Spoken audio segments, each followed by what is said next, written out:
Right. Elly, Gossy, I just want to welcome you to the first episode of Mostly Men's Mental Health Podcast, hosted by me, Sarge. Good to be here. Thank you. Thank you. Firstly, obviously, I'll just introduce you guys. Mm-hmm. Elly, do you want to tell us a little bit yourself? Don't we say my age in that? You can if you want to. Okay. You can lie if you want to. I'm not going to lie about my age. You don't need to. Yeah, wait till you get older. Yeah. I'm 23. And I've lived on the Gold Coast, but I've been in Brisbane for like 5 years now. Yep. Yeah. That's really about That's me. about it? Yeah. No, that's right. That's all that's We'll open interesting. you up. We'll open you up. Gossy, Yeah. you've been around a little longer. Well, a couple of more days. Tell us about yourself. Geez, where to start? 53. 1953. 1953. I don't Feels think like so. it. Yeah, no. Okay. Well, I'm 53. Yep. I'm an artist. Do lots of art. You do. All forms. Currently tattooing, painting.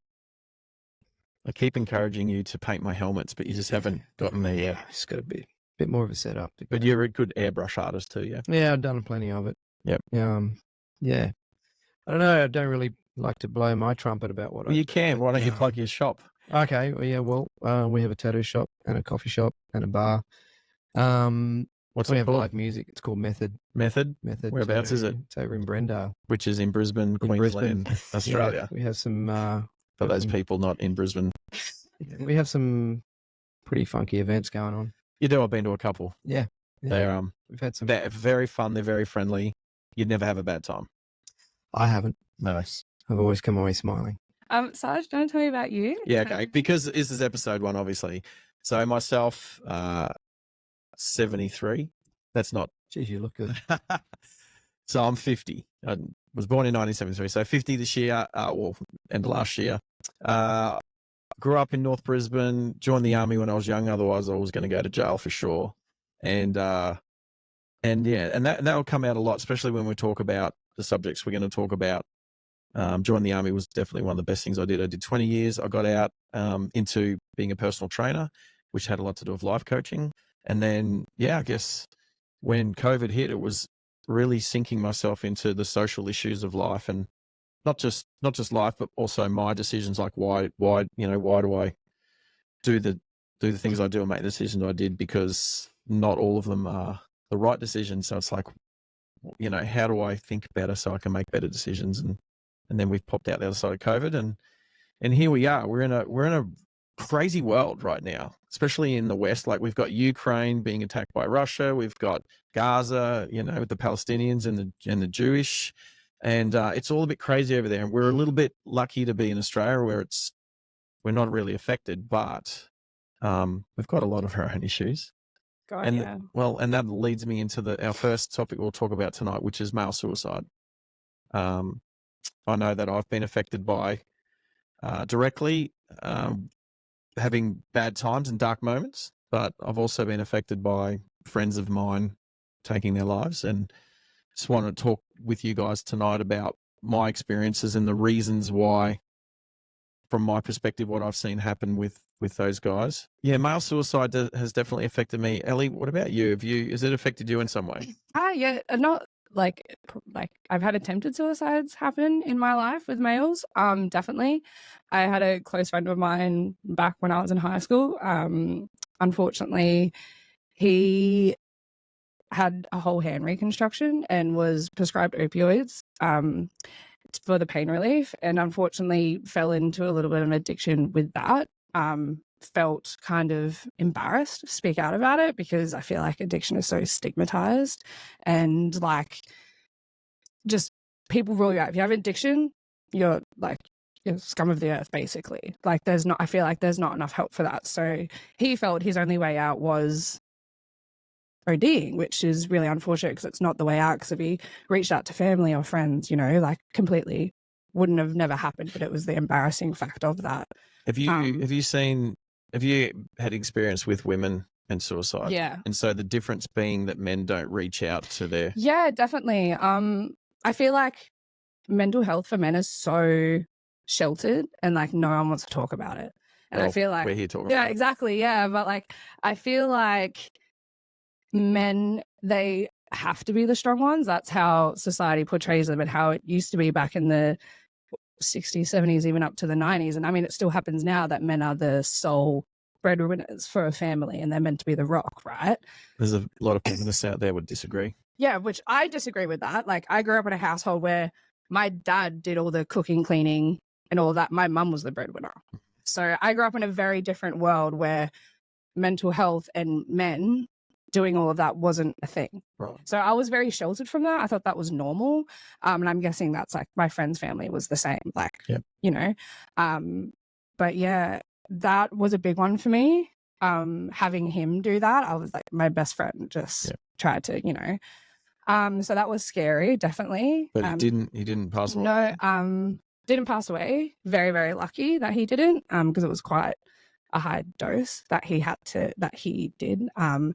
So, you know, that was hard. I also had a family member of mine have to admit himself to a psych ward because he felt like he couldn't do it, and he was of the age bracket where, you know, male suicide's a lot higher. So that was quite hard for me. So that's probably like my only experiences with male suicide in particularly. There was a few kids through high school that I knew of that committed suicide that were males, but I was never that close with them. Yep. But yeah, that's probably my only. It was hard to see because, you know, it's sad that they can't feel like they can't reach out. Yeah, I understand. So we'll talk about the prevalence of it, and then we'll get to you, Gossy. So I do have some statistics here. Yeah. So this was from Lifeline. So back in 22, so it's like COVID had affected us and things like that, and there was a spike in suicides through COVID. So Australian Bureau of Statistics stated that in 2022, there was 8.6 Australians committing suicide every day. Every day. Yeah. Now that's a lot over a year. It actually is double the road toll for that year, which is crazy to think, because we're always talking about the road toll every time it's a public holidays, Easter, Christmas, but we don't really see there's no suicide toll getting flashed up regularly on TV. So Because no one wants to talk about it. Well, that's what we're doing. Yeah. Gossy, what about yourself, mate? Like, I'm sure suicide has affected you in a few ways. Would you like to elaborate? I've been pretty lucky, to be honest. I've had a couple of people in my life, you know, that whole ODing and passing away. I had a very close friend of mine do that back in the 90s. And I never really considered that he committed suicide. I just considered that he'd stuffed up, you know. Yep. He was just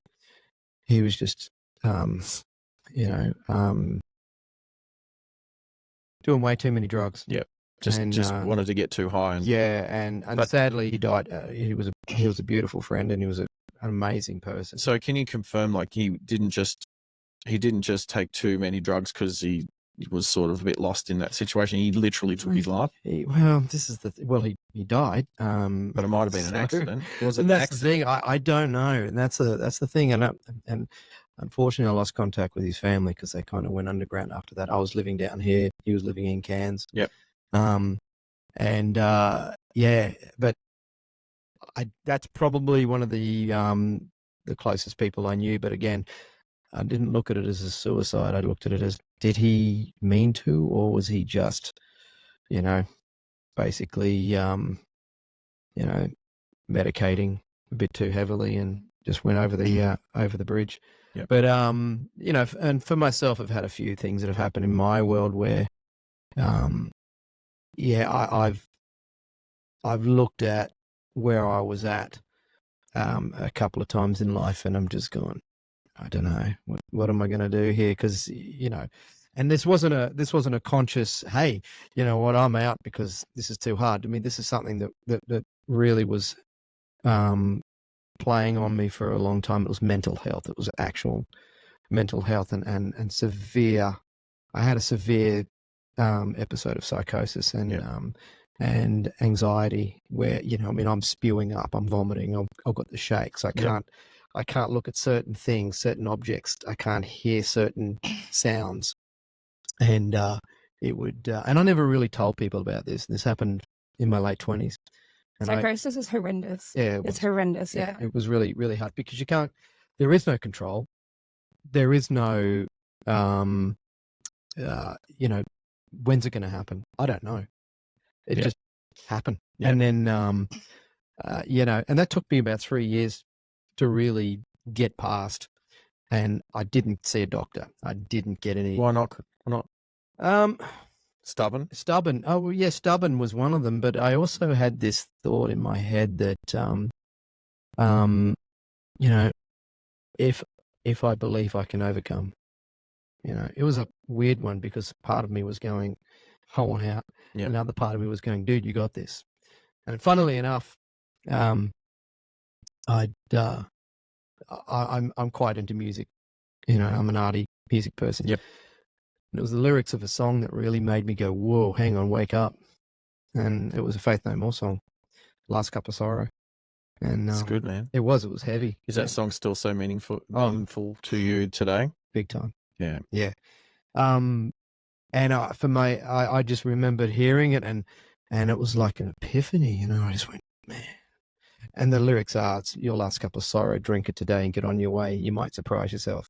And those words stuck in my head, and I just went, okay. These moments can come out of nowhere from something so obscure. Like you've heard that song how many times before in your life? Yeah. And then all of a sudden, something you've heard over and over and over again now has a lot more meaning. Yeah. And it helps guide you in a different direction. And like from my perspective, I've had some moments for myself back just as COVID sort of hit the first 6 months of COVID, and I thought I'd survive COVID all right because with my military training, I just thought I would, I'd be good. But I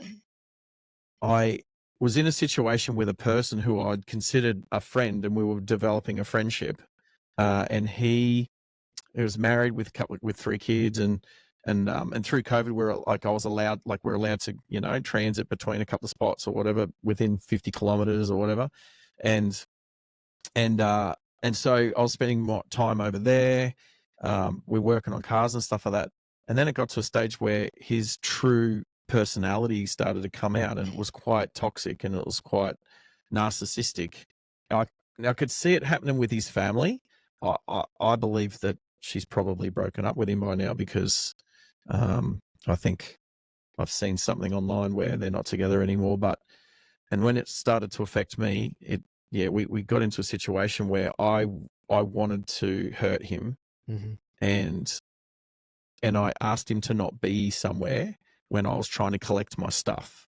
So I had some stuff at his place, and I just said, if you cannot be there, I'll come and I'll get my stuff. And he said, no, it's my place, I'll be there. And I was actually afraid that I would, if I got anywhere near him, I'd actually hurt him. And then having that moment, I then thought, well, if I hurt him, I go to jail. But if I hurt myself, then I don't go to jail, and I'd rather not be here than go to jail. So I was in a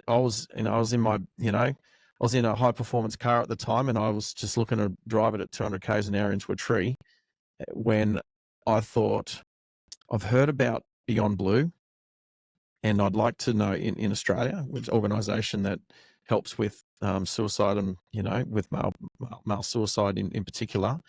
And so I called them, and I had some awesome lady down in Tasmania talk to me, and she just had to say a couple of the right things for me to just click and realize that I still had purpose in life. And the main thing was I was looking after a friend's cat, and the cat was back at my place. And if I was to take my life, then the cat would probably die because there would have been no one there to look after it. Yep. And as soon as she said, is there anything to go home to or whatever? And she, I remembered the cat was at home and I needed to go home and feed the cat. And that's what got me home. And that's what got me over that dark patch. Yeah. And then where I could then start to think about why did I choose that person? What can I do better to make better decisions when choosing friends and things like that? And then, and I've just been on an upward trajectory ever since then, to the point where I've wanted to start a podcast talking about all these different things that affect male mental health. But here's something I was only reading earlier today, which was the differences. So we talk about like nearly 9 people a day are taking their lives, but 75% of them are men, because obviously there's some women taking their lives as well. So any man or woman taking their lives is obviously not a good thing, especially when the rate of suicide is twice as much as the road toll for the country. So, but the differences between why men and women commit suicide is actually a little bit different. Now, I know you said you, Gossy, had this mental health. It was mental health that got you into that position. Yeah. Funnily enough, and I know it wasn't my mental health per se that got me in that situation. It was actually a situational issue that that somebody that I thought was a friend wasn't, and they were treating me like crap. And then I wanted to, the easiest way out for me was to just finish it. So it wasn't mental health per se. And so the statistic that I saw before was most women's suicide comes from mental health issues, whereas most men's suicidal issues come from, most men's wanting to commit suicide comes from situational. For instance, employment or being unemployed and can't find a job and feeling useless. There was being in trouble with the law or legal issues, breaking the law and then finding themselves in jail and things like that.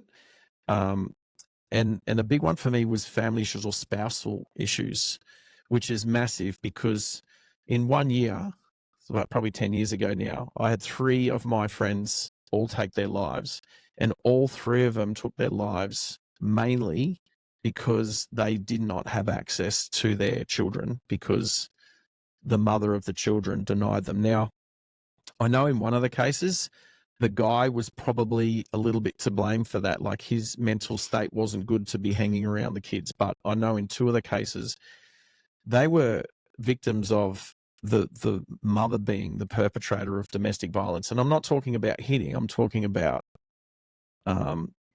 coercive control and gaslighting and that sort of domestic violence. And these guys were not able to see their children.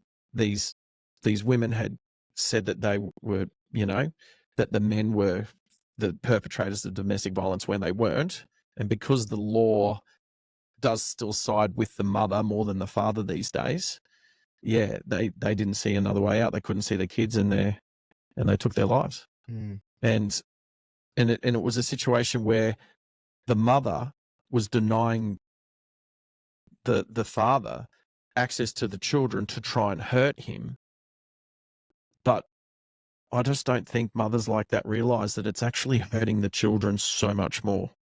Oh yeah, so much more. 100%. 100%. I don't think a woman that wants to do that is actually concerned about the children as much as she's concerned about her own self. Well, using the children as a weapon against using the it as a father. manipulation tactic is horrendous. Yeah. And so when we look at approximately 7 men a day committing suicide, that is a big part of it, is that men aren't getting, they feel useless because They're not being heard. They're not being heard. Well, they might not be, like from the legal system, is that what you mean? Yeah, exactly. Yeah. You So see, how many men do you see going through court? And I have plenty of them that I tattoo that come in and tell me all about how they're being, manipulated, held back, can't see their kids. The system won't allow it.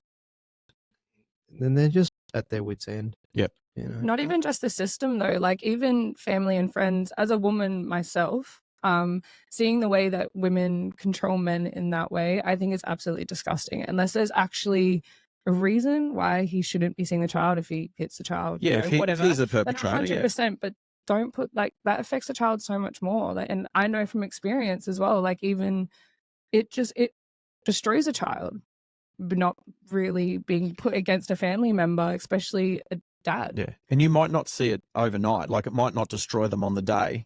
Yeah. But over time, when a child's growing up, and I grew up without a father, and my mother didn't do too much to be a good mother. She did the bare minimum for us to not go into child services. And I probably learnt more from my grandparents that only lived a couple of streets away and doing scouts and then doing army cadets before I joined the army. So, the lack of masculinity in a child's life is massive. And look, that's a different subject that we'll talk about on another podcast. But the fact that when I see fatherless homes, only half the time is it like a deadbeat dad situation. The other half of the time, it's a really good father but happened to marry a deadbeat mum, and now she denies him access to the children, and that's it.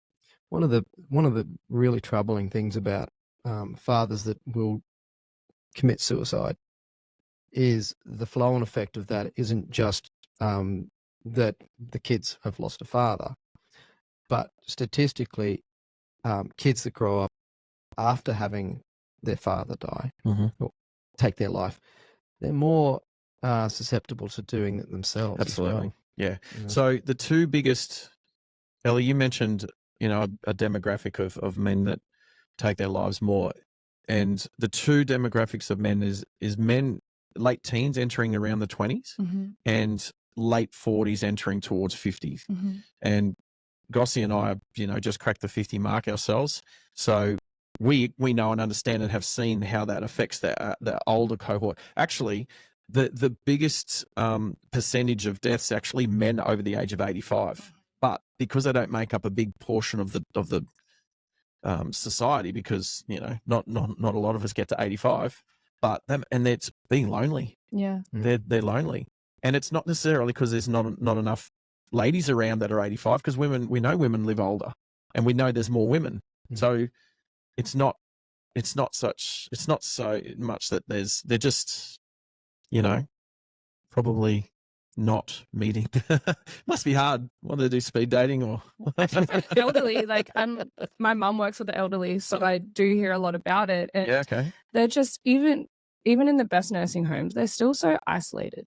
Even if the family can't afford in-house care, they're still so isolated. You put them in a nursing home when they don't necessarily need to be in a nursing home, but it's the cheaper option. They're around elderly people that have dementia and Alzheimer's and, and they're around death every day. So it would be so hard, especially if they are in that environment, especially when you're older, your family moves away. Well, what about young men? So teenagers entering into their 20s, that's your age. Yeah. Elly. What do you see? From experience, I growing up in the Gold Coast is very much a party town. Yeah, it is. So unfortunately for a lot of us kids there, we start drinking and using drugs quite young. So that does 100% take a massive toll on your mental health. Yep. And it's not like I didn't grow up in the worst neighborhood. Definitely didn't grow up in the nicest neighborhood. There was still quite a lot of stuff that went on throughout that neighborhood, but definitely seeing, especially young men that come from quite interesting backgrounds, the sweetest kids, but they just get involved in things that they shouldn't get in, and coming from not such a nice background or in and out of foster care, like that, again, mental health on top of that. And then they start using quite young, and you tend to lose a lot of people. And by the time they get to 18 or whatever, if they haven't really drank or touched drugs, they start doing it going out, and their mental health then comes to light, because sometimes it doesn't always come to light until you're on that, have a hangover or whatever. And then you're like, oh. Well, I think a lot of the statistics, and we'll sort of wind this subject up. The statistics would suggest that a lot of men's mental health with regards to suicide comes from not having good fathering, not having a good male role model. Male role models, yeah. That's the main thing. Absolutely. I know that me joining the army at 17, the army became my male role model and my shot of masculinity, and it was It would have been in a hurry. massive, of course.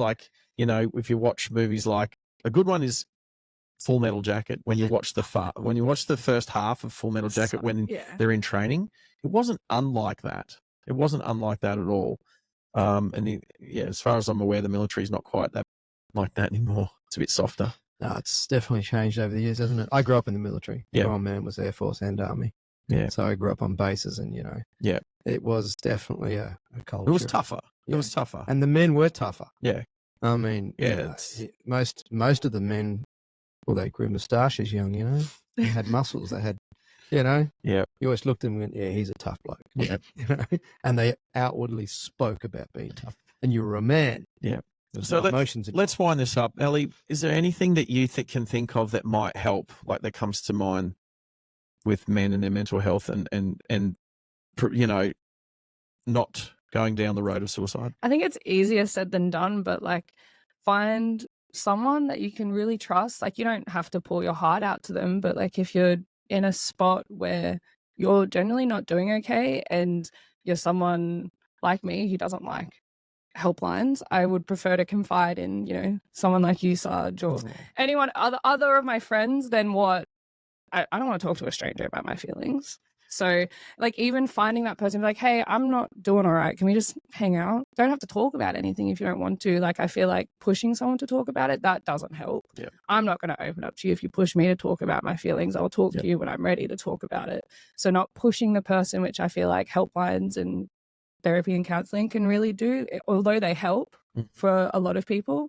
But yeah, finding that one person that you can actually just be like, I don't want to talk. I just want to sit. I don't feel okay. I don't want to be alone. Could you so maybe before it gets to the bottom of that dark patch, have that conversation with that person to see if they would want to take that on? Yeah, definitely. Just like if you're close enough to that person, definitely. Kind of goes with the "Are you okay?" day.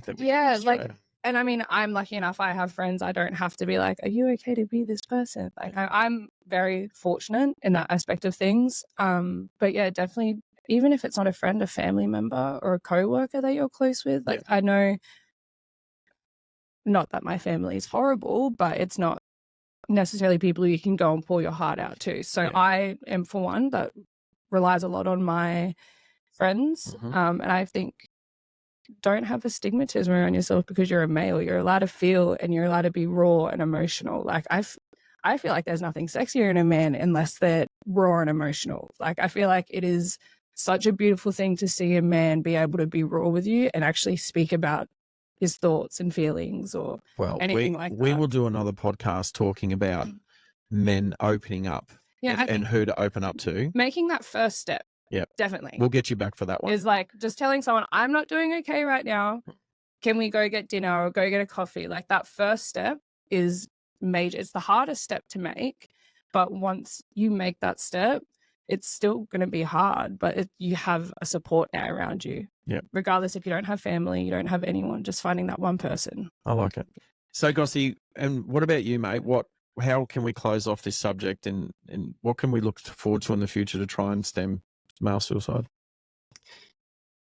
I think it's there's a lot of education that needs to be, and it's it's got to be talked about. It's got to be something where people feel comfortable enough. That's why we're here, mate. Why we're here. Well, obviously, but we're talking about it.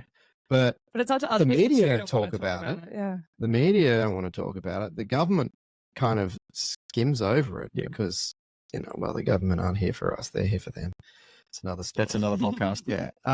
But I think that what we're lacking and what we've been lacking for such a long time is, what's the purpose of life? We forget to stop. We forget to look around. We forget to breathe. We forget to take time out for ourselves. We forget to, I spend a lot of time paddleboarding the last 8 years. Geez, man, my mate and I, we've done about 20,000 kilometers of paddleboarding. I know it sounds bullshit, but he's got an app. And it says, but we spend a lot of time out there. I get out there and we don't talk all the time. I get out there and we just cruise along and you're in your own element. You're in your own space. We don't spend enough time relaxing and just exploring the little things, the simple things. I mean, I know when I went through what I was going through, I lived at Albany Creek at the time, and I used to take my dog for a walk through the Jinka track, and I'd make sure I spend an hour a day at least just going for a walk through the forest and just stopping and listening and giving myself some time out from what's going on in here, because it's always going to be going. But if you can just, hey man, check this colony of ants. What are they up to? The simple things. So unwind. Okay. Yeah, really. So it's about work life. This is what I say: work life training balance. Yeah, yeah, and exercise. I mean, exercise. Or eat right. Yeah. Sleep right. Yeah. And be really mindful of people that you're actually associating with, because you are the sum of the people that you are with. Yeah. And if you're hanging out with people that aren't good for your mental state, you've got to do something about that, because that's part of it too. It is part of it. So and look, communicate. Look, we'll come back to, we'll revisit suicide, and we'll talk about women's suicide as well, and how that fits in with differences in the way we do that. But time to change the subject. And because this is mostly men's mental health, and I'm always going to want to have a woman on here to be able to discuss men's health issues with, mental health issues with. I'll always ask the lady, what would she like to talk about? So what would you like to talk about? What's our second subject? Oh God, I don't know. No, you do know. So Elly, we've had deep discussions about love and my belief system with love, and that I challenge the concept of love. And so this has happened over a couple of years where, and it's come about from after my last relationship, which was like 3 or 4 years ago now. And I'm still friends with her, and that's all good. But the reason why we broke up is because she wanted more, she wanted more partners. She wanted to be in an open relationship, and we'd been together 3 years, and that's not something that I could handle at the time. And she's quite a bit younger, and she's definitely an attractive girl. And so it would have been a massive imbalance in our relationship. There's no way I could have done that. So we ended up breaking up, and for the best, absolutely. I definitely don't regret it. But then what happened is I helped start a men's group, and it was down the Gold Coast, which is a bit too far away to travel every week, but I helped get it up and running. And one of the questions was, describe intimacy. What does intimacy mean to me? So I went away for the week, had a couple of conversations about intimacy, came back, and the biggest thing I got from it was, can you have intimacy? Can you be intimate with someone without love? And obviously you can.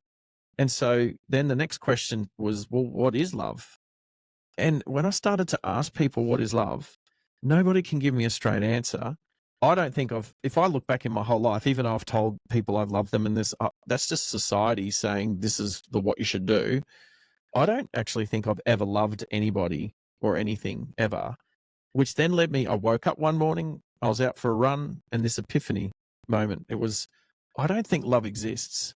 And I'm an atheist, so I don't believe in God, and I don't disrespect those that do, because it's a belief system. And so we're all humans and we should deserve to be respected. But I then started to look at love and God being in the same boat, probably Noah's Ark, right? And what happened is I started reading some of the Bible out of it, and it literally says in the Bible that love is an entity of God. And so then if I don't believe in God, then therefore I shouldn't believe in love.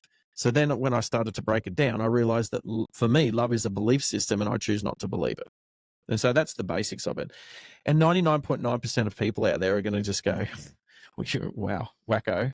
Or, what do you mean? Like, what's missing in your life? Or who hurt you? Like, what have you lost? What happened to you? Yeah, exactly. But it was just an awakening. It was, okay, what if love didn't exist? And what if, instead of just thinking it exists and being, okay, the meaning of taking something for granted is always believing it without questioning it. So I questioned it, and nobody can give me a straight answer. Like, people go, oh, love is an emotion. Well, it's actually not an emotion. Happiness is an emotion, and you can get happiness from your concept of love. Like, you believe in love and you think you're in love with this person and you spend time with them and that makes you happy. But I can spend time with people and it makes me happy and I'm not in love with them. And so then and it even comes down to the basics of, someone would go, oh, I really love the sound of that car, or I really love the beach, or I really love summer. And it's like, called enjoying. Yeah, okay, you like it and you enjoy it and it makes you, your emotions, it makes you happy. But is that love? And so I think we can all at least agree that the word love is definitely overused. Oh, yeah. It's definitely overused. Yeah. So I will pitch the question to you both, and I'll start with you, Gossy. What is love? I think you said it's not an emotion. It's not an emotion. Happiness is an emotion. Sadness is an emotion. But love in itself is not an emotion that you can display. You can display, like, if you believe in love, then you can say, well, I love this person, and so I will show them that I love them by doing whatever, words of affirmation. A lot of us know the love languages. So, and I'm not saying that love languages don't affect me. I just, and I'm not saying I don't like people or I don't care for them. You ever get that warm feeling inside? I give it to him all the time when he sees my face. The warm fuzzy feeling inside.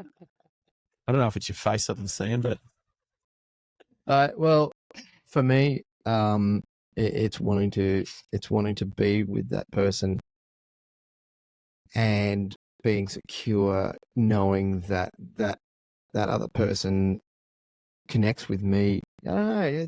And that's a hard one. so But Gossy, okay, that's the other night, I went to this concert the other Okay. night, right? I went to a gig the other night. Yeah, you did.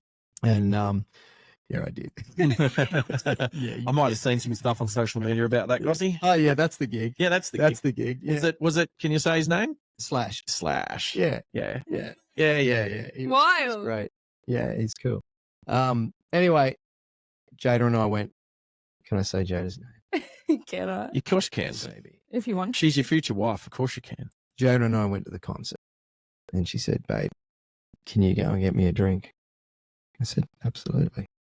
So I went off and got her a drink, and Was as I was Slash on the stage at the time, were you missing out on performance? yes, Now that's love. yeah, That of is course. love right there. yeah, Little look you just gave me. is Like, such a love. you're almost assuming that that's sacrilegious. Is that anti-religious? Man, Because I might believe it. he's not a bad player, but you know. But what? You can get too much of him. Well, you know, it's 3 songs in, and I'm like, okay, cool, that's enough. Oh No, you were I did enjoy volunteering to go and get. Let's go. It's my girl. No, but anyway, as I was getting to it, I walked off to get her a drink. And as I walked back, and it was dark, and I'm looking down to see where she was. And I saw this figure of her standing there. And I felt this. As soon as I get up there and get her a hug, you know. So, you know, and when you get that regularly, and you've got that connection where at the moment you know what I mean, you make this, you got this connection, and Can I just Yeah. say, No. with all due respect, sure, Jada is a stunning woman. sure, She is I a get very that. attractive. I don't want to say for her age. What you just did. No, you say this because she's got grandchildren, That's and it you're puts like, things into yeah. perspective. She had is- kids when she was 7, all right. So I think she- I would like people would say you're batting out of your league, but I think no. I think absolutely. you guys are in a league of your own. Oh, thank you. There you go. But I can understand why you would look at her, and it's not like I haven't looked at a woman that I'm dating or seeing or whatever at the time in a situation, and my heart skipped a beat or whatever. But that's endorphins. I don't think Mm. love That's is the right. Yeah, That's hormones. okay, all right. That's not love. That's just a chemical reaction within your body. But that's created. That's created, and then there's a lot of other people around there, and you could get that from anything if there wasn't a connection. You know what I mean? So when you've got a connection with that one person, and you see that one person, and you have that bang, man, that's look, chemicals. well, it is chemicals, but what creates that chemical, and what is the connection? There's a thought that. process. There's thinking. There's conscious and subconscious thinking that goes with what you think is attractive. Here's another one and- that's interesting. and- I'm using the pointer finger. Hey, Yeah, I can tell you. Okay, when you're on that level of, you know, when oh man, I'm missing her right now so much, and bang, the phone goes bing, and there she's missing. She says, "Miss you." Right? Hey, you know what I mean? There's this connection. I agree with connection, but I don't necessarily think that's love. I think that This guy's there's a scientist, isn't he? Is. I don't think love is the right word for it, in What? my opinion, because like I love Cody. Red. I love Red, right? It's my best friend, right? Love Sarge, but it's not the love I have for No, because some romantic. there are- If you it's to look different at levels of. There's Yeah, different it's levels it's of not love. even just different levels of love. There is different meanings for love Yeah. because it's the Greeks. I think the Greeks have all the different terms. What is it? I'd have to look it up to get it right, but I know Jada. If Jada was here right now, she'd be able to tell you all of them, and I'm pretty sure it's 7. And there's family, and there's Romantic love. yeah, and there's Yep. yeah. I should have. Had you told me we were going to do, I would have prepped. But the point is, there are different levels of love, and there are different meanings for love. Here we go. And love is a choice at the end of the day. And right when I don't have my here we go. I've got glasses. There's your glasses. Yeah. To you. Okay. What do we got? All right, but while you're looking that up and getting that, Getting his Ellie, no. So I'll ask you because Gossy's going to look that up. But Ellie, what is love to you? What does it mean to you? You describe it to me, so you convince me love is real. Because I don't think it is. In my opinion, love is a choice. You make a choice to be committed and be with someone and stand by them. It's just like leaving someone is a choice, and doing things is a choice. Loving someone is purely a choice, no matter what you choose to put love under. I feel like it is 100% a choice. You choose to be committed to someone, you choose to love a friend, you choose to love a family member. Love is earned, not given straight away. I look as love as like respect. I think it's on the same, in my opinion, love is on the same level as respect. Right. So it's earned, not just given. So from my perspective, I can stand by somebody. I can, give them my time, support them, and do those things, whether it's in a like mate's way or whether it's a woman. But I don't like, the whole thing is, I don't, now that I've had a real big, deep think about it, I don't necessarily think that has to be love. That's why I think it's the wrong word for it, because love is so overly used. I don't know what you would put those feelings of endorphins and serotonin and dopamine into. I don't know what word would actually tick all those boxes. I just feel like love is chemistry. Yeah, like it's chemistry. Well, you asked and it's biology. Just had a baby, and oxytocin. Did we mention that one? Oxytocin. She's never felt love like that in her life. Yeah, because she's just had a shot of oxytocin when she's had. But these are chemical releases, and they're released for a reason. Yeah, absolutely. That's why I say I think it's the wrong way. But then is that not? You say, oh, that it's not real, but it has to be real on that level, because without it having an effect on you, then it doesn't exist. It's just a shot, and then that continues on. That will continue. They say, for example, you speak to a woman that's had, a couple of children, and she'll always say that the first love is the firstborn son, or the first real love is the firstborn son. Because of, I don't know, never had a baby, I don't know. But the point is that we have these chemical releases that incur these reactions and these emotional for the survival of the human species, right? And the same as similar chemicals and hormones would be released in animals that I don't know any cats or dogs that believe in love. Yeah, but they do, because they show you. What? They don't. They might not have a word. By being affectionate, of course. I can be affectionate with a woman, and I don't have it. I can pet a cat, and I don't love it, but I can show it that I care for it, and that I appreciate it, and I enjoy its company. But that doesn't necessarily constitute love. Yeah. Okay, let's go with your 7. Let's go with your 7. Well, you got your glasses there. Your big 7. Is there 8? I think there's a few more. Hang on, I didn't get through them all. Just list. Philia. Well, you're going to try and pronounce the Greek. The Greeks felt philia is more beneficial than eros, because philia corresponds to love amongst equals. So they say philia being, hang on, give me an example of philia. Examples of philia include: the love you might tell with an actual sibling or a dear friend is similar to platonic love in that it doesn't have a romantic or sexual element, but it's typically even stronger, deeper, and more emotionally intimate than platonic connections. So there's love of... So Elly's love of red and myself. And yeah. Well, that's right. Gossy, she's going to love you by the end of this podcast. In my opinion, it's platonic soulmates. Platonic soulmates. So, and which I think is a better way to describe love, is a soulmate, because you care so deeply about that person. You don't have to label it as love, but you want to see that person strive and succeed. I like that you found that term soulmate. Yeah. Because I 100% do not believe in a soulmate. Really? I don't mean we don't have souls. That's not what I'm trying to say. What I'm trying to, whether I believe in that or not is still up in the air.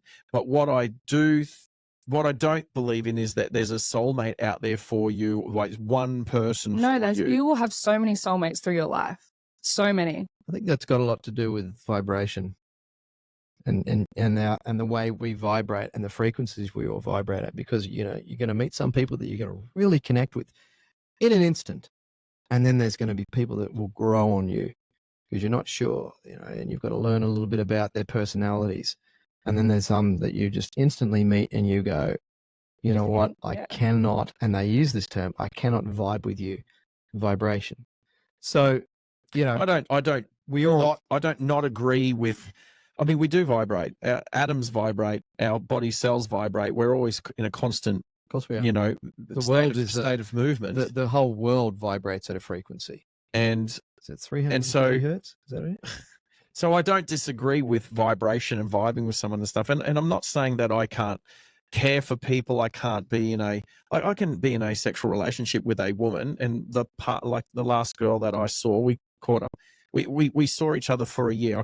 We called it the boyfriend girlfriend experience because we were single. We were friends with benefits. We had a couple of little rules to make it so that it was respectful, and we had that. And I said we will continue to do this until you fall in love. Now, I'm not saying love doesn't exist for people who believe in it, the same as God doesn't exist for you if you believe in it. So, and I said, when you find the right guy, then go for it. And that's what happened. She caught up with an old friend of hers. They ended up hitting it off.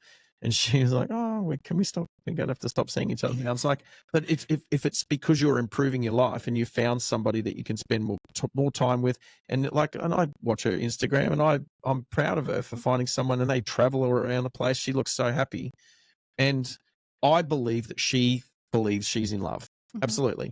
But I don't believe in love. I don't think I've ever experienced it. I didn't really have very good, if you're talking about family love, I did not have any of that growing up. So, and that's probably why yourself doesn't believe in love. Well, because being nurtured you've as never a child. had that loving experience. You know what I mean? I do. I do. And so therefore, because if I go back, so I believe that before religion and before the Bible and before Judaism and before God, being an atheist, before humans invented God, because that's what I believe. Yeah. I don't think there was love. I don't not think there wasn't connection. I don't think that people didn't vibe with each other. But we're talking, when Homo sapiens were quite primitive, and we're talking before agriculture. We're talking small villages of nomadic people across the world, coming out of the Middle East and moving north and east, and the way that human beings lived back in thousands and thousands and tens of thousands of years ago, considering humans are approximately 5 million years old. However old we are. About 5 million years old. Whatever we were invented. As a species. Apparently. And invented is and I believe there was no love, but we were still procreating. We were still having babies. I don't believe that animals love, but I do think they can show emotion. I do think they can show affection. I do think, some animals pair bond, not many. But I do think there's hierarchies and there's respect, amongst animals as well as amongst humans. But I'm just not convinced that love is a real thing. When I first started to question it, I thought, okay, what is love? It's all these attributes. It's communication. It's honesty. It's respect. It's trust. It's loyalty. It's sexual connect. Not all love, obviously, but a romantic love would have sexual connection. And I thought love is the umbrella word that describes all of those things. That describes intimacy. Okay. Well, intimacy would be, one of those attributes, right? But then, so if love is the overarching word to describe having all of those things within a relationship, whether it's a platonic relationship that you love, or a romantic relationship where you are being physical, or a family relationship, or, one of the 7 or 8 or however many different versions of love there is. But then the man cheats on you with another woman. Now you don't have trust and you don't have loyalty and you've lost respect. And now, so does that mean love now doesn't exist because you've lost some of those attributes? Or is now love just turned bad? And now we got bad love? Like, do you know what I mean? Thinking from experience. Yeah, well. Being in that situation. I didn't know you were. I mean, fair enough. Being in that situation where someone has cheated on you, it's not so much that there isn't love there. It turns to hate and aggression. First of all, well, for me, that's what it turned to. And So you saying that love whatever the love is now it changes, it metamorphoses, or just your personal outlook on a situation For me, gives you different emotions. I can't speak for everyone else, but for me, particularly, with my own mental health, it takes one small thing for me to switch on someone and be like, I don't want you in my life. You have just betrayed me, no matter if it's small or tiny. But in the aspects of if my partner who loves me has just gone out and cheated on me, for me, turns straight to hatred and anger. Like there is just a switch in my brain that flicks. Yeah. For me, it turns to hatred and anger. And That's then fine. that will last for a while. I still have love for that person because I planned a life with that person, but I no longer. So you hate the person you love. Yes, it's like, love, you see hate. how this is what I struggle with, Ellie. I struggle with because I know that love is not an emotion, but what you said then was love turns into hate and what did you say? Hate and aggression. Aggression. Yeah. No. So love is not an emotion, but you just were betrayed. Betrayed. Okay. Yeah. And now you have changed emotions. Your emotions are gone from being happy to now being upset and angry. Yeah. Now they're emotions. But now love has caused these emotions. So love is and I know people say love can be good and love can be bad. But I just don't even believe in love. And for me, and when I thought, okay, I don't think it exists, I'm not going to take love for granted. I'm questioning it. I don't think it's real. I think it's a social construct, okay, that humans have developed for control. I've got some theories, but they're just theories. It's just my opinion and it's not fact. It's just the way what I could believe. And when I looked at what does my life look like without love, my life looked better, and it has been. My life has been better. I'm not running around trying to find a soulmate or trying to chase the one. You know, doesn't mean I don't look at a woman and I find her attractive. And we're going to come back to this podcast in about 3 years, and he's going to. Oh man! Does Jade have a little? Have you seen this? Oh man, I can't believe I never would have thought. I'm definitely not having children. Next minute, Sarge is married in a month. I'm not having children for the same reason my parents shouldn't have had children. Yeah. I'm not mentally prepared for it. Yeah, you have to be mentally. Is that maybe a result of bad love? I think it's a result of no love. There you go. And meaning therefore, love. There is a chance that love doesn't exist if I didn't have any. I think might not have existed between them and towards you. Yeah. Or they are really bad at showing it. You mean, or they loved me, but they were bad at showing it. Right. That definitely was not the case. Okay. Well, I don't know the story. I know. But what I'm trying to say is, at some point there's been these triggers that have kind of said to you, well, this is obvious. The answer is there is no such thing as love because I haven't experienced it. But saying I believe it's a belief system. Mm-hmm. I believe that people who believe in it because people who believe in God believe in God. Mm-hmm.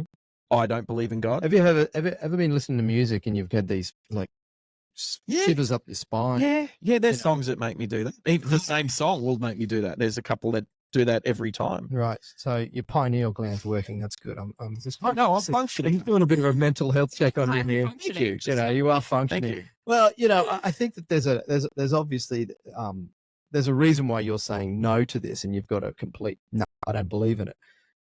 Because I'm not disrespecting human beings, but 99.9% of people believe in love. 99.9% of people probably don't question. Sure. They've never questioned it. And then I questioned it. And then therefore I started to write a book. Now I don't know if I'll ever finish it. And I think finish the book. Because I'll read it. Because we got a podcast. Read it. So it's a pretty cool start. It starts with What is Love? Baby Don't Hurt Me. You know that song? Mm-hmm. What's the movie? That's just which one? Is it Studio 54? I don't know. You're telling the story, mate. What's the Will Ferrell movie? There's so many Will Ferrell movies. No, the one that starts with... I can't remember it. No, I don't know. Night at the Roxbury. Thank you. Oh, right. Yeah. And it starts... I've not seen that. I have to watch it. Yeah, It's sorry. funny. It's no, It's it's funny. isn't funny how when you say, I've not seen that, people in the room will like, So not- judgmental. They think you've been living under a rock. They're like, where's this guy coming off? If you do you have Netflix? I have Okay, such a thing. if you're flicking through and it just happens Such to a be thing. there, I have such a thing. watch it. It's a And fun. not at the Roxbury. It's so I've seen it pop up. I've just not thought it's about actually worth watching it. Is it? once. Nah, it's worth watching maybe a couple of times. No, Red's not in it.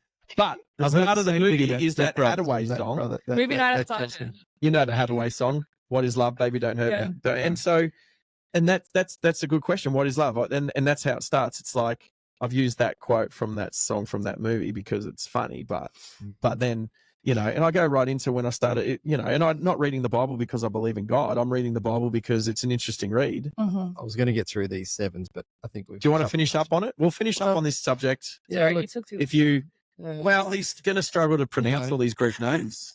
I think the point is there is many different versions of love, according to the Greeks. Yeah.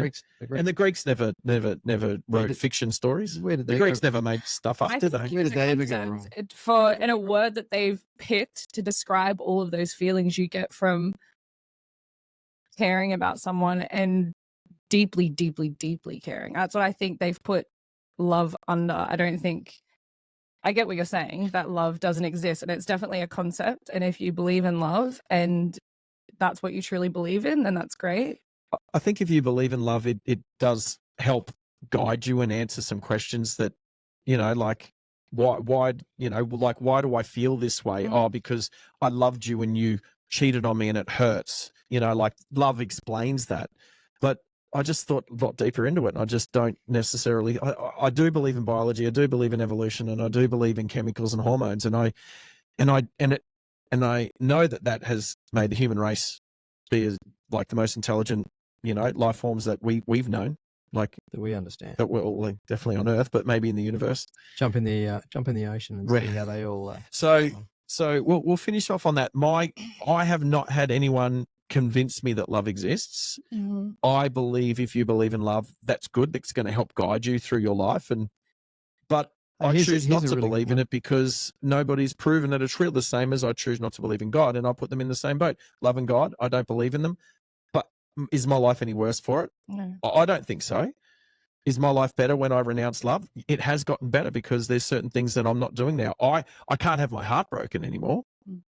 When the girl that I was seeing 12 months ago fell in love, because I believe she believes that, she fell in love with the guy she's with now. I was disappointed that something that we had that was really good had stopped. But I was so happy for her that she found her way that I was happy. I was more happy that she found her way than I was sad that what we had stopped. Well, then you're operating at a higher level, and approaching these things. And Because what did it mean Yeah. to you? What was that value in that relationship? Was it friendship with a bit of? yeah. Look, friendship with, and Did you say to yourself, "I want to be with this person," and I find it difficult. I find. Oh, I shouldn't say the word difficult, but I find that I build my life around you. That idea when you're with someone that you really enjoy being with, and you make plans, and you want to live together, and you want to travel. I don't think I ever want to live with another woman. Well, Not that's a good example. not when of you've where got want- joint bank accounts and share a cat Sure. together. well, that's commitment.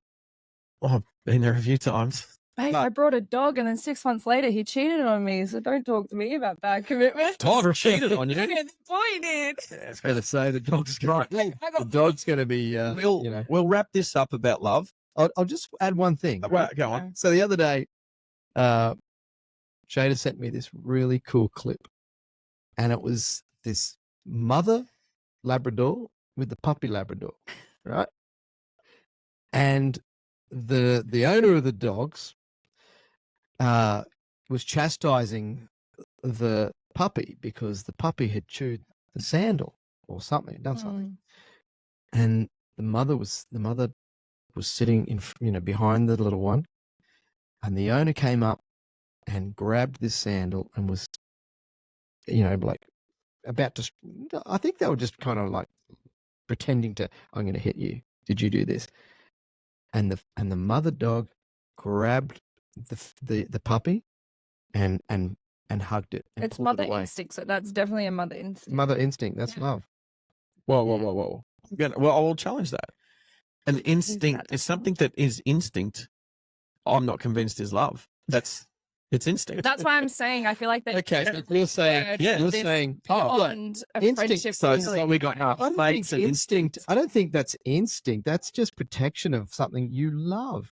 You know, if that particular mother didn't have a connection and a bond, you know, with that puppy, then it'd be like, yeah, whatever. I'm not saying connections and bonds don't exist. Sure, but that's part of. But you got to also, you got your thoughts. Yeah. But I'm just saying, love is a word describing an emotion, an act of responses. These are responses that are created through interaction, and those responses are gauged at different levels from different people's ability to either, feel, overwhelmingly a desire to help. Some people will throw themselves. I have an overwhelming desire to procreate with as many women as I can, but that's not love. No, but when you care so much for someone, and you will throw yourself in front of a bullet for someone, because your desire is for them to be okay and be safe. Yeah, but I was in the army for 20 years. I would have thrown myself in front of a bullet in certain situations because it was my job. I wouldn't have loved it. But I mean, that's the choice you made. And I would have been wearing a bloody bulletproof vest whilst doing it, but I think you get what I'm talking about. I do get what you're saying. And the beautiful thing about this guy is that he's always going to come back with, you know what?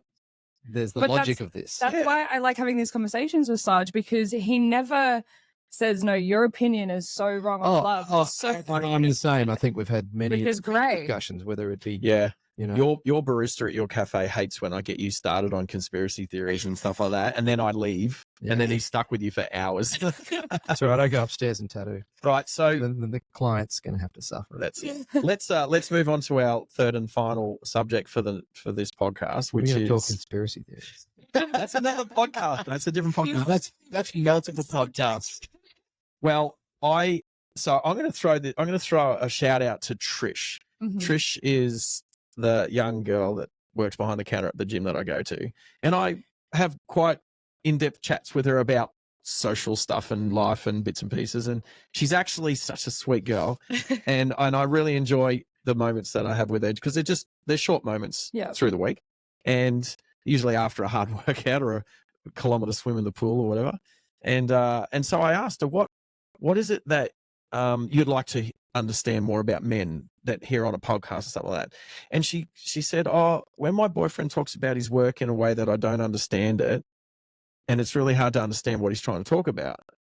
And so then what I got from that was, you want him to explain it in a very simple term that you can understand. And she's like, yes. And I was like, well, that's basically called mansplaining. And so mansplaining is the subject we're going to finish up on today, and it's a little bit lighter than our other two subjects. So, and the reason why, not only the shout out to Trish, but I thought it was a really good one to talk about, because mansplaining has negative connotations. But when Trish said, I just really want my man to explain it in simple terms, and then I've asked a few other people, and then it's not what's said. It's how it's said. It's how it's said. Oh, it's how it landed. It could, absolutely, because especially now mansplaining, a man can mansplain to another man. It's not just from a man to a woman. Mm-hmm. Okay. You could call it womansplaining if a woman was to do the same thing. But basically, mansplaining is a condescending way of describing something to somebody else, talking down to them, as if you should have known that, or I'm a higher class person than you because I know it and you don't. It's more about frustration that you don't know. Oh, I've got to go through this again, do I? Playing footsies. I'm not moving. If you want to play footsies with me, I'm all good for it. I was like, oh, sorry. Got nervous. At least you're not kicking the cameras. Is mansplaining not the the form of, trying to explain something that I cannot believe you don't know, and I've gone through this multiple times. Why do I have to go through it again? If that what you're getting to? yeah, it would be, because if your attitude at the time is, I've explained this, like if the first time you explained it, you put it in simple terms and you explained it, and you did it without being condescending, and you did it with just, the bare minimum of fuss. It's like, okay, this is how you do this, A, B, and C. And then 6 months later, I'm assuming your partner, you can't remember how she did that, and she asks you again. I think it's good that she's asking you because she cares and she wants your for you to turn around, I was like, oh, for Christ's sakes, I've told you how to do this a million times. I think that's just being condescending. That's exactly what mansplaining is. Arrogant prick. But in my opinion, because I think the assumption is that you should know. Yeah, you should know by now. Yeah. Yeah, like how did you not? How is this lost on you? Someone like me, then. So you've got your phone there. You've looked something up, Anne. Looked up what mansplaining is, right? Yeah. And on Dr. Google, it says, as a woman's about to open up about an experience, and she had, and a man interrupts her and informs her that he's faced worse. That's my idea of mansplaining. Not necessarily. No, I wouldn't have thought that too. That's what it's up there, but that's why Dr. Google sucks. That's the exact same. Oh, I clicked on the wrong one. I think I had the exact same thing as read up, but you read the wrong passage.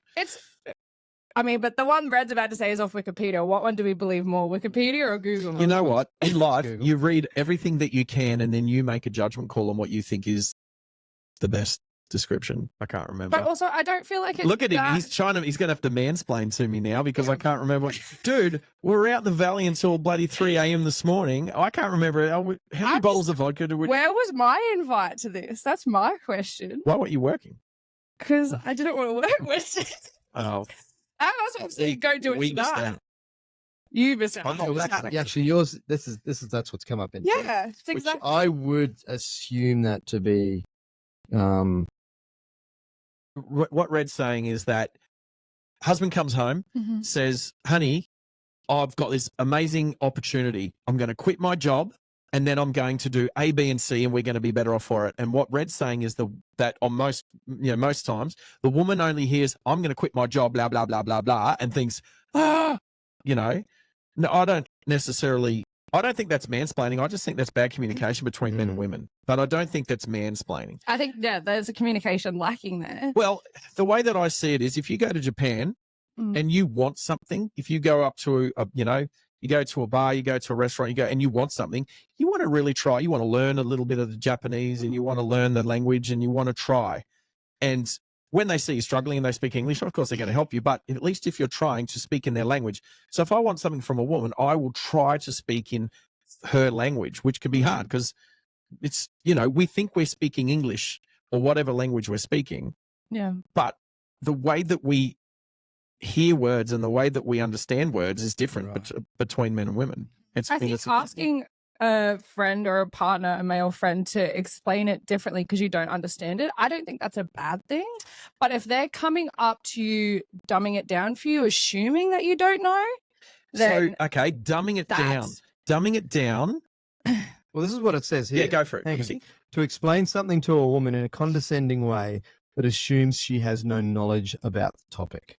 And that's where it's basically the reason. If you're assuming that I don't know, but that's rude. So I think a lot of mansplaining would come when maybe a guy sees a woman trying to do something. Oh, and they take over. Like a woman is trying to open the petrol cap of her car, and don't assume the man just comes over and just does it for her. Now she probably knew, but she was just taking her time or whatever. And so, I guess mansplaining can also be an action. Especially when he says, you're right, sweetheart. You're right. I got this. I'll do that for you, darling. Yeah. And then expects, I don't know. I'd want to punch her in the face. I'm an independent woman. I've lived with a feminist for the last few years, and I've learnt from living with her to not just, a chivalrous act would be to help her with something. I see she would come back to just cracking a jar of, jam, honey. She likes her honey, she would try 3, 4, 5 different ways of trying to, tea towel, this, that, whatever. She would rather do all of that and exhaust her means of opening that before coming to a man to say, oh, hey, Sarge, can you open this for me? Oh, and then for 100%. me to literally just turn around and just go like that and get back to it. But she loosened it for you. I mean, that's always the comeback, right? It's the saying. It's like, oh, I did all the hard work. You just finished it off. Yeah, fair enough. If you've got that attitude towards that in that situation, awesome, because you can have a laugh about it. But the fact that my genuine want in life is to help people. And so when I see somebody struggling with something, I just want to go and help them. Would you go so far to say you love people? I didn't say that. No, I have a genuine interest in people. Heart that wants to help people. I have a heart. I don't believe my heart. It's My heart, completely cold and black in there. my heart pumps blood around my body. That's what my heart does, mate. I think, And it skips a beat when I see you smile. but he doesn't love me. I don't love you. He cares for me. But Not like you love me. no, I tell Sarge I love him all the time. That's it. Anyway, let's get back to mansplaining.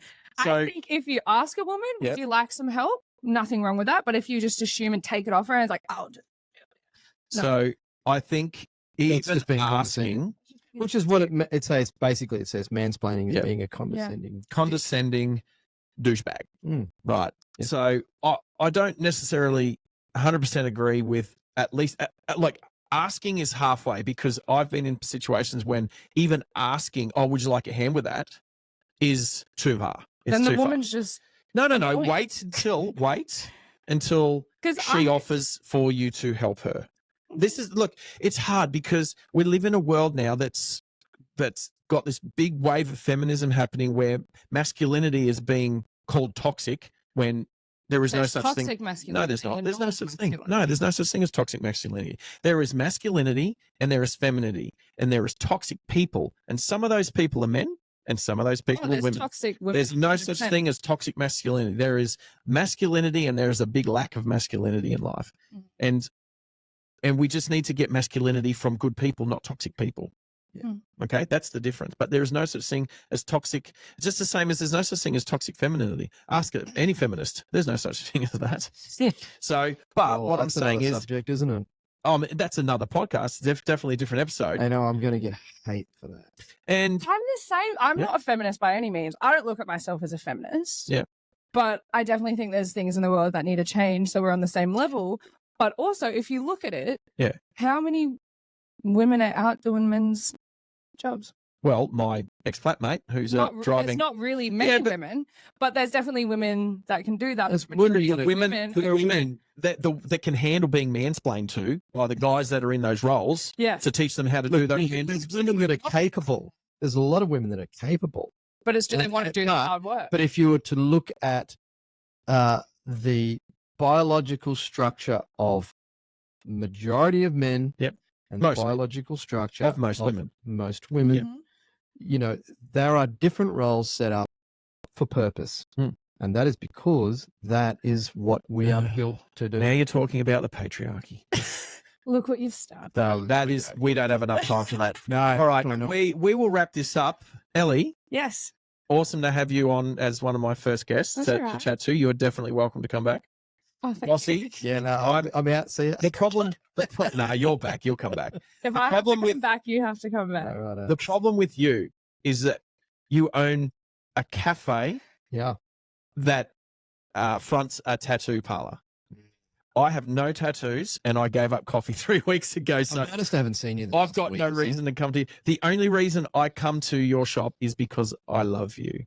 Ah, he does laugh. and on that note, we'll wrap up episode 1. Get me off here. Get me off. And thanks for coming in, Brad. Thanks for working the dials and switches over there and adding your 2 cents. We'll get a mic on him and we might even get. I think he needs one. I want to be on an episode with Red. We'll do some more. We'll do some more stuff and we'll do some different stuff. But as it is for our episode today. Cheers. Thanks for coming. That's all right. Welcome. Thanks for having us. Thanks for having me. Putting up with my shit. I haven't had you yet. You would know it. That's what all the guys say. I'm just let off.